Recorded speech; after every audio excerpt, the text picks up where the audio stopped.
Welcome to the third session of computer graphics and visualization. In this session, I'm going to cover a topic, images.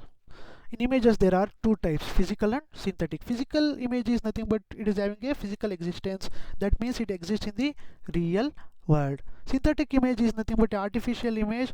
The image generated using a computer, right? So to generate that type of synthetic image, I need so much of mathematical functions and formulas. You can see the example here. uh, to generate this image, first I need to find out the coordinates. Next I need to map those coordinates to the screening window. Then I need to apply some shading, all those steps. But don't worry about the procedure. So far you should know about different types of images. There are two types of images, physical and synthetic. Physical image is having a real world existence. Synthetic image is a artificial image. So to generate any image, whether it can be a physical image or a synthetic image, I need to consider some factors.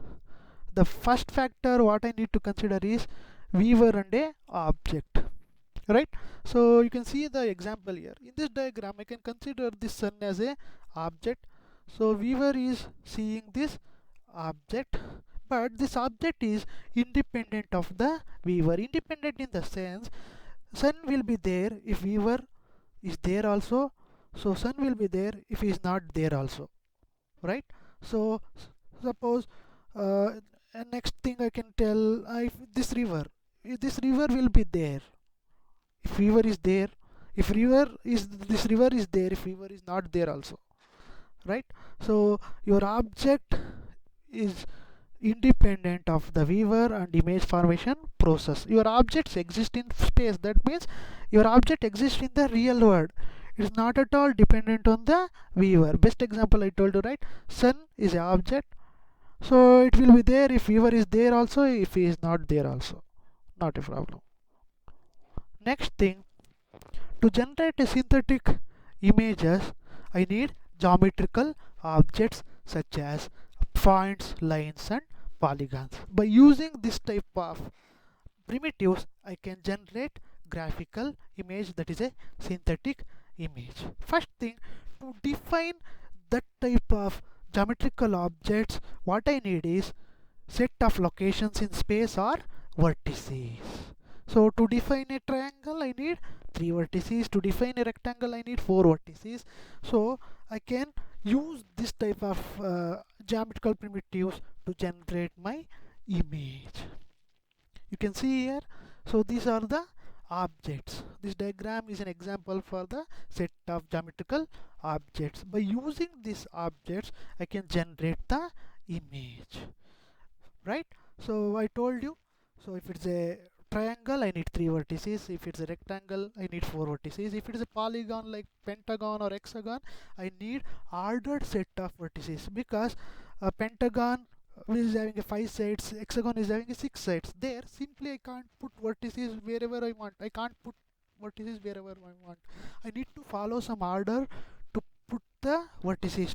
I need to follow some order to draw a pentagon. I need to follow some order to draw a hexagon, right? So that's why. So you can use this type of mathematical primitives to generate your images, that is synthetic image. You can see here I generated two images using mathematical primitives. First example is a simple image generated using the primitives. Second example is a example of a image generated using primitives, that is complex image, right? First example, you can see here I used two circles and triangle to generate a image. Here also I used circle and a triangle to generate a image, but the difference here is, first one is a simple image that is developed using primitive, second one is a complex image that is developed using primitives. And along with object and a viewer, what you need to consider means, to form a image, some person should be there. That means something should be there that is viewing our objects. It can be a person, a camera or a digitizer. It is the viewer that forms the image of our object, right? To form an object, we need to form an image, we need to see that object, right? Otherwise it will be a impossible task. That's why viewer should be there. That viewer can be a person, a camera, or a digitizer. And one more important thing, the image is going to be formed in back of the eye if it's a human visual system. Image is going to form on the film plane if it is a camera, right? So far we discussed about what. So we need to uh, consider object and a viewer also. So if you consider object while generating an image, your object is independent of the viewer. Next, you can generate image using geometrical primitives. Next, to generate an image, you need to consider the viewer also. Viewer can be a person, a camera, or a digitizer, right? One more important thing, image is different and object is different. Very important. Image is different, object is different. To understand this example, you can see the diagram here. So uh, I'm having three views here. So person B is seeing the front view of a image or a front view of a object. What is that object? House is the object here. Person B is seeing the front view of that object, house. Person C is seeing the side view of the object, house. And consider me as a person A. I am far away from both of these people and the object. I can see both the object and the people, that is B and C. What I am trying to say is, here same object is there, but image of that object is different from uh, different people perspectives, right? So same object can be seen differently for different persons. That is what I am trying to say. Object is one that exists in the real world. It is not going to change. It is not going to change. It is having a physical existence. But view, image of that object is going to change. Best example, as a viewer A, I can see both the B and C and building also. As a viewer B can see only the front side of the object. As a viewer C, you can see only the side view of the object, right? So object is same, but the images are different from different persons' perspectives. You can see here all the three images contain the same building, but the image of the building is different in all three, right? So, and one more thing, here we can observe that both the object and the viewer exist in a three-dimensional world, obviously. So your object exists in a three-dimensional world. As a viewer, you also exist in a three-dimensional world. What is the trick here is, to inform image, I need to map those three-dimensional coordinates to the two-dimensional window, that is my screen, computer screen. I need to map three-dimensional coordinates of my object into the two-dimensional screen. So object is having a physical existence in the real world. I need to map those coordinates of those objects into my screen, that is actually two-dimensional. One more important thing, to form a image, I told you, you need to consider object and viewer. Along with object and viewer, you need to consider light also, light sources also, right? If there were no light sources, the objects would be dark and there would be nothing visible in our image. Obviously, if there is no light, we are not going to see anything.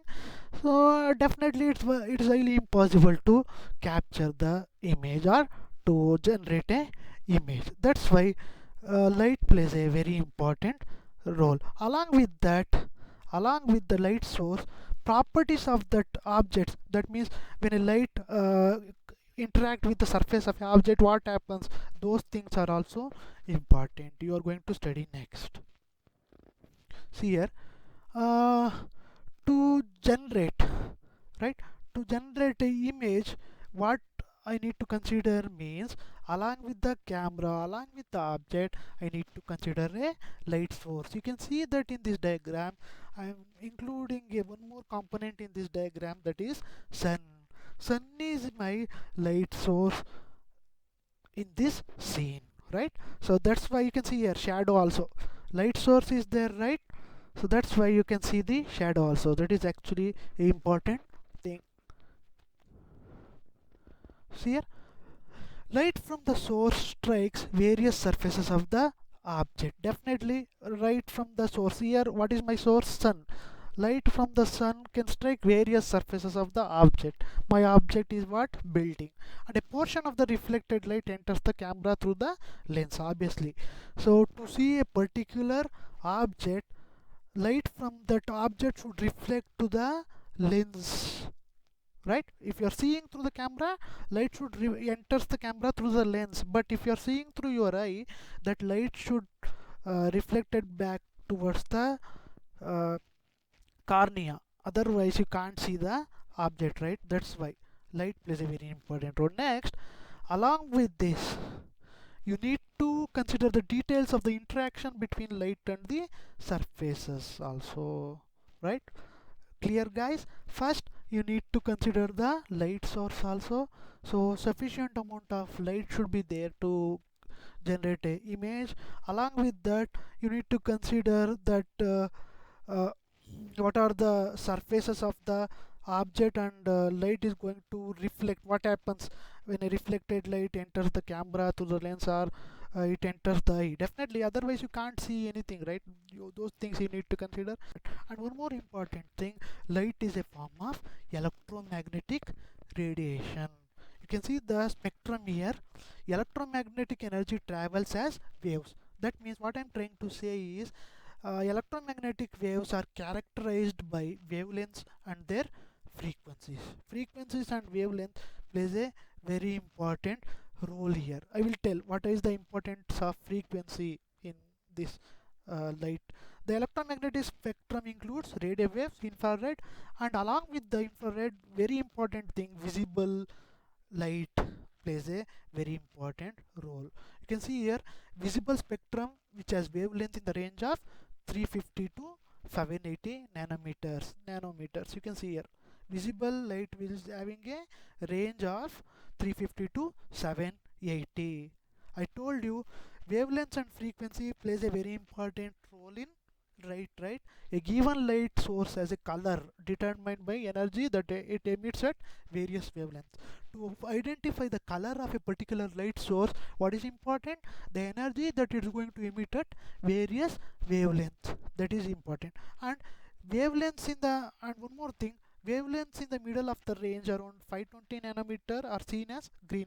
That's why I told you wavelength plays a very important role in finding out the color of the light.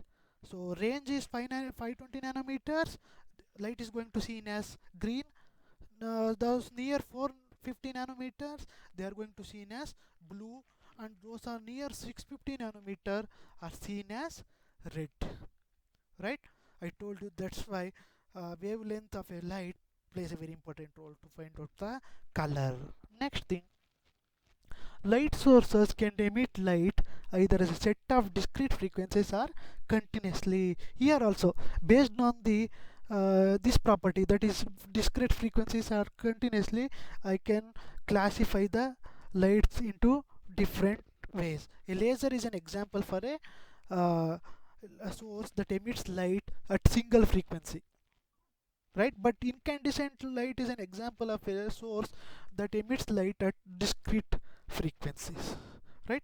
And one more thing, fortunately in computer graphics, recognizing the distant frequencies are visible at distinct colors. We rarely need to deal with the physical properties of light such as its wave nature. So don't worry much about this. What I'm trying to say is light sources can be classified based on the frequencies also. If a light emits, if a light is emitted continuously by a light source, it can be laser light.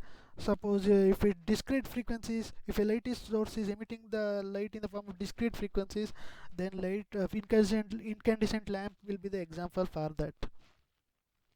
And one more important thing, light travels in a straight line. Don't forget that light travels in a straight line.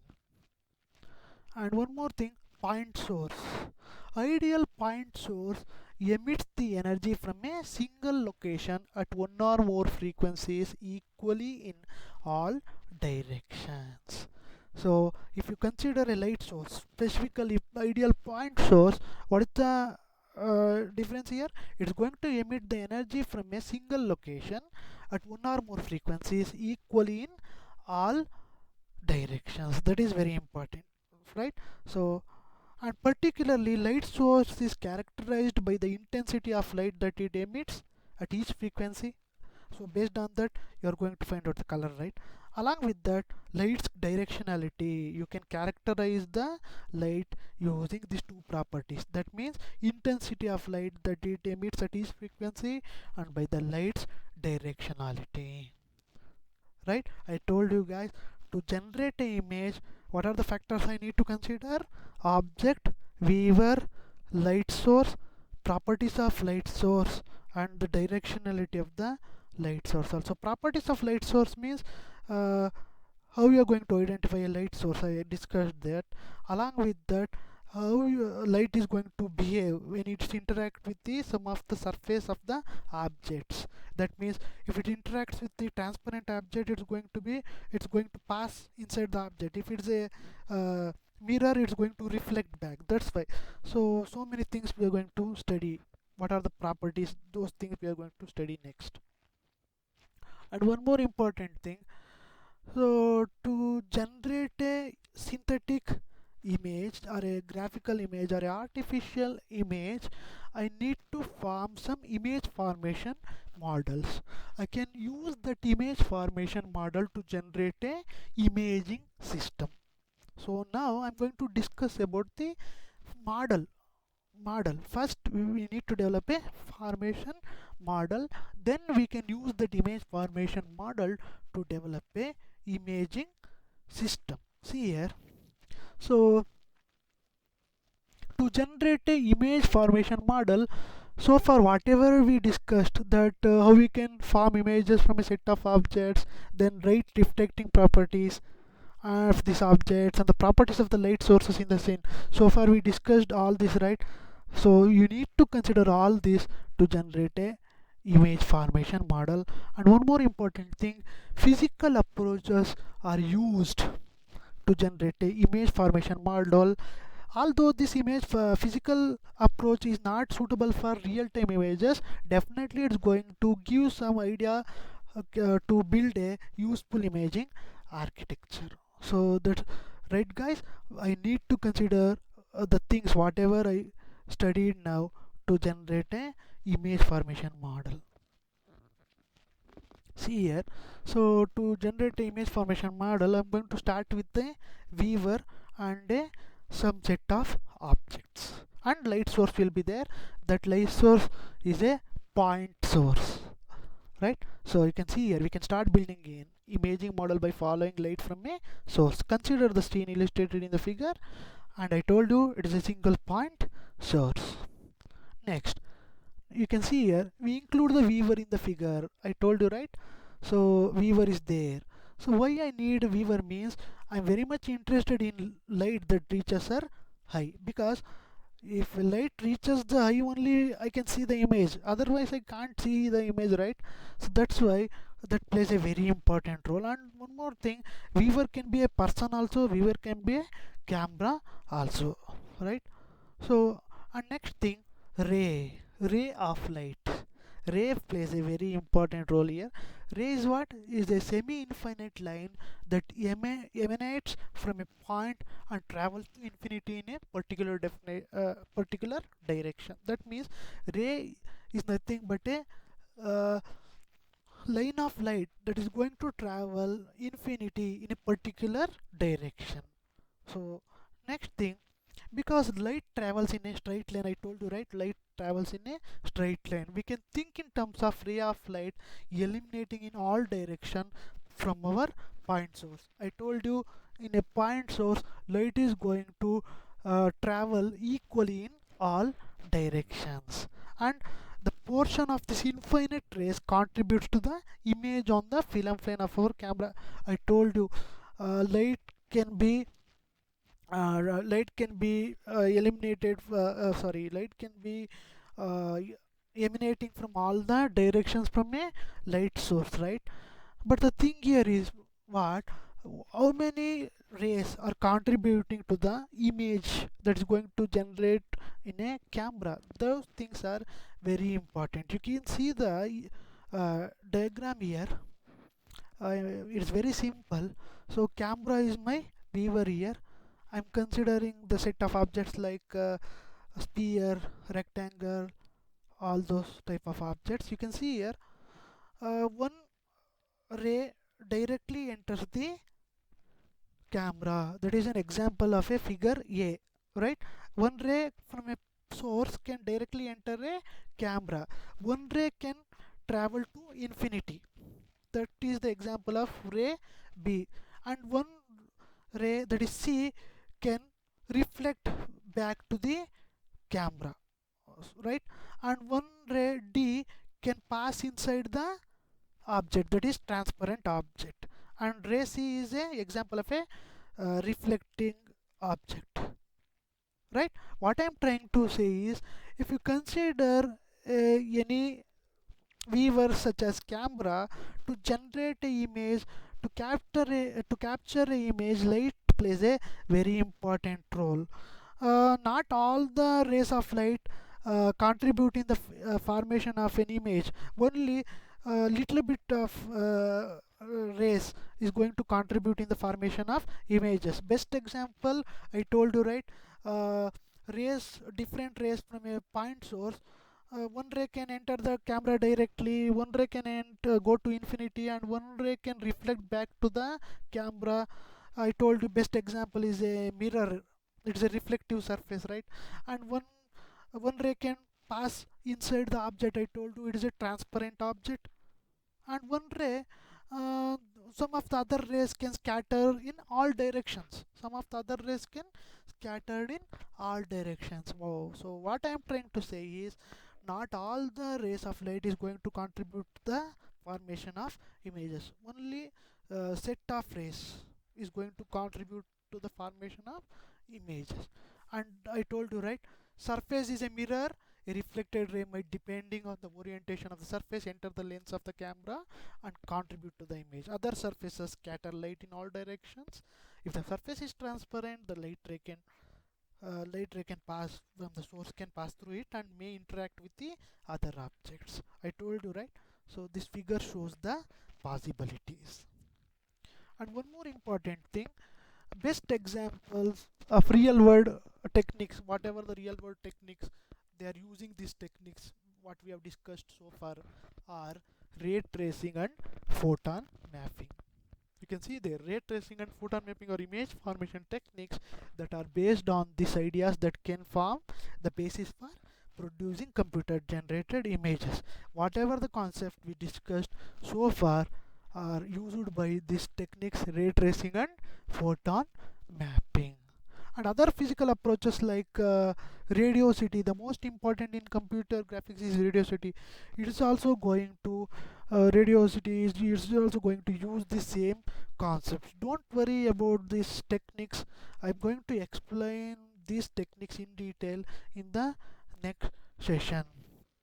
So whatever the things we discussed here today are, we discussed about the two types of images, that is physical and synthetic. Physical image is an image that is having a real world existence.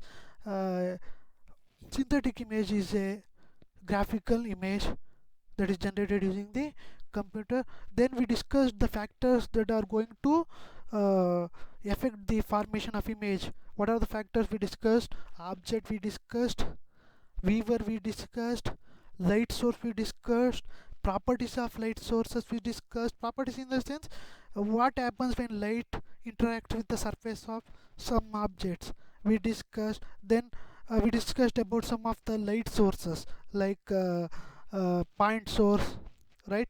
So and different we discussed about what type of characteristics are there for a light, like discrete characteristic, continuous characteristics. So those things we discussed. So that's it, guys. Thank you for listening. Please don't forget to subscribe. Peace.